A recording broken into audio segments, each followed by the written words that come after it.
I remember a couple of years ago, my sister and I were looking for a parking in a mall, and she made a comment about a Suzuki car we came across. I can't remember the name of this car. This was 7 or 8 years ago. She said I would rather drive my Polo Vivo than this Suzuki. Fast forward down the years, Suzuki are in the top 3 best-selling car brands in the country. And looking at how things are going, in the next couple of years, they will overtake VW. I guess the reason for this is that people are starting to see where value for money is. And speaking about value for money, today we are checking out this Suzuki Grand Vitara. What we have here is the bottom of the range GL. But don't worry, I'll tell you everything you need to know about this car. I'm gonna take you through the exterior, interior, we'll check out how practical this car is, and finally, we'll discuss its cost of ownership. You're watching Cars 24, and welcome to this video.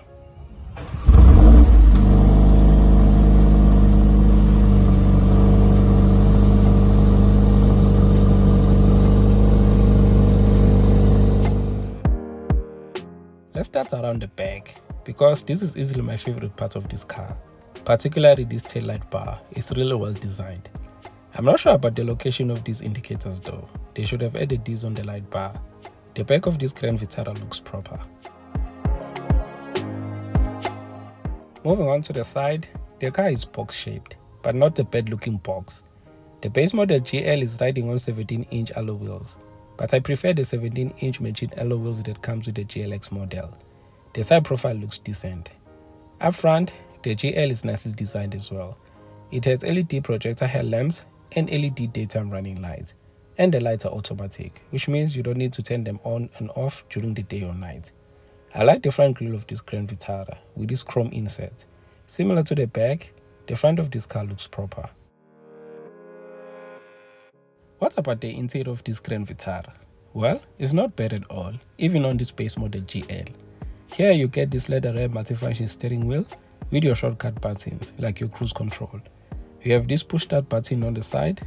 This instrument cluster is pretty basic with your rev count and speedometer. Only the middle dial is digital. On this GL, you get this 7-inch touchscreen which has thick borders around it, but it supports Apple CarPlay and Android Auto, and both of them are wireless. You get this automatic climate control center which has physical buttons, and it's good that it's separate from the infotainment screen. Down here, you have your 12-volt socket and a USB port with an area for a wireless charging, which you only get on the GLX. You have this gear lever, an old-fashioned handbrake, and next to it, there are 2 cup holders.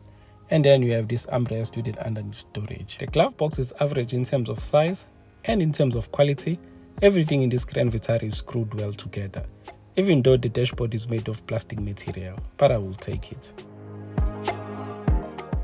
Let's now check out the back seats of this Grand Vitara. Space is not a problem in this car.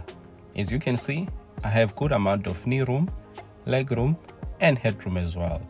That box shape is coming in handy. Here you get 2 rear air vents. There are no back USB ports in this GL. But anyways, you have an armrest with 2 open cup holders. If you have a child, there are isofix anchor points for your child seat.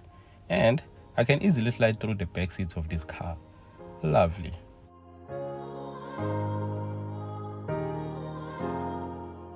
Now the boot. Here you get a decent amount of boot space, which is measured to be around 373 liters, and it's flat, meaning pulling out your luggage won't be a problem. We have 2 side storage areas, and underneath the 4th floor, you get a spare wheel in case of an emergency.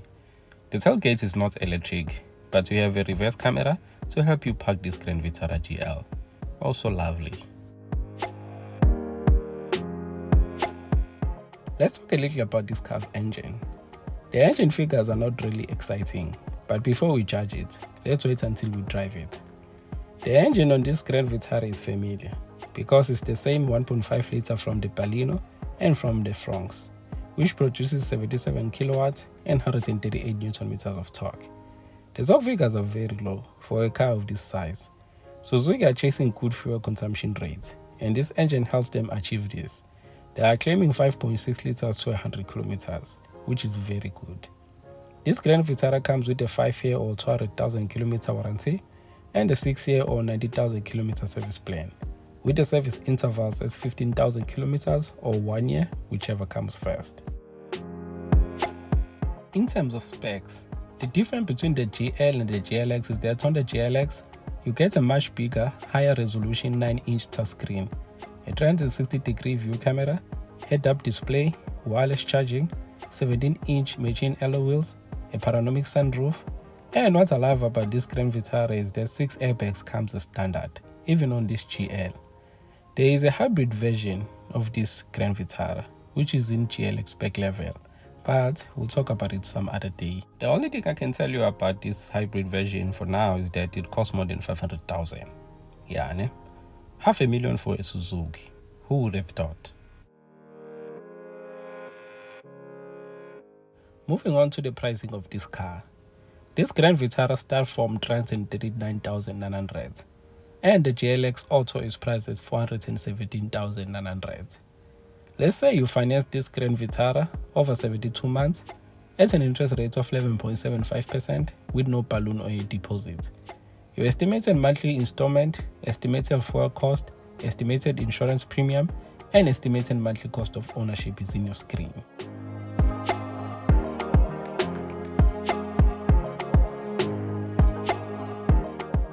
This Grand Vitara is well designed. I will certainly live with the interior, and it's practical.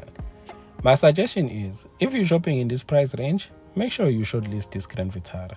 That's it for this video. If you enjoyed it, you know what to do. We'll meet again on our next video. Until next time. Peace.